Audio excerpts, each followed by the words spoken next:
குழந்தைகளே, அனைவருக்கும் என் இனிய வணக்கம். இன்று நாம் ஒரு புதிய கதையை பற்றி தெரிந்து கொள்ளப் போகிறோம். இந்த கதையின் தலைப்பு ஆமை கழுகு. இந்த கதையின் தலைப்பு என்ன? ஆமை கழுகு. இந்த கதையில் ஆமை மற்றும் கழுகு உள்ளன. யார் யாரெல்லாம் உள்ளனர்? ஆமையும் கழுகும் உள்ளன. கதையை தொடங்கலாமா? வாருங்கள், கதையை கேட்கலாம். ஒரு கழுகு இரை தேடி பறந்தது. ஒரு கழுகு இரை தேடி பறந்தது. இரைனா என்னன்னு தெரியுமா? இரைனா உணவு. எல்லாருக்கும் உணவு அவசியம் இல்லையா? அதனால் கழுகு என்ன பண்ணுச்சு? இரையை தேடி பறந்தது. அப்பொழுது ஒரு ஆமை ஒன்றை கண்டது. யாரை கண்டது? ஆமை ஒன்றை கண்டது. தன் கூரிய நகங்களால் ஆமையை தூக்கிச் சென்றது.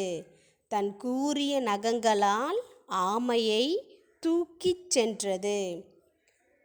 பயந்து போன ஆமை தன் உடலை ஓட்டிற்குள் மறைத்து கொண்டது. பயந்து போன ஆமை தன் உடலை ஓட்டிற்குள் மறைத்து கொண்டது. கழுகு தன் கூரிய அலகினால் ஆமையின் ஓட்டை கொத்தியது. அலகுனா மூக்கு.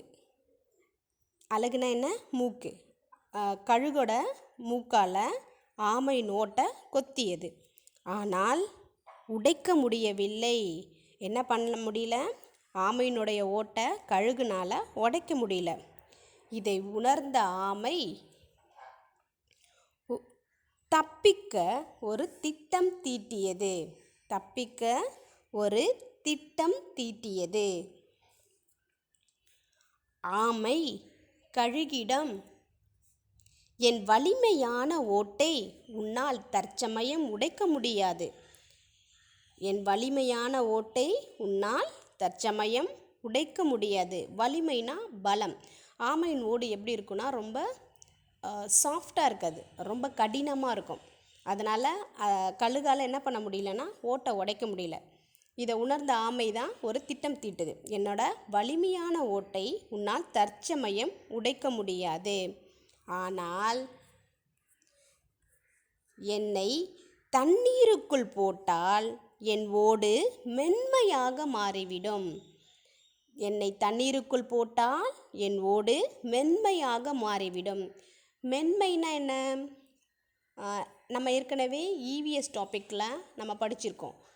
ரஃப்பு, சாஃப்ட்டு அப்படின்ட்டு. ஓகேவா? ரஃப்னா நல்ல கடினமாக இருக்கிறது, சாஃப்ட்னா மென்மையாக இருக்கிறது. இப்போ ஸ்பாஞ்செல்லாம் எப்படி இருக்கும்? மென்மையாக இருக்கும்ல, அந்த மாதிரி என்னோடய ஓடு ஆகிடும்.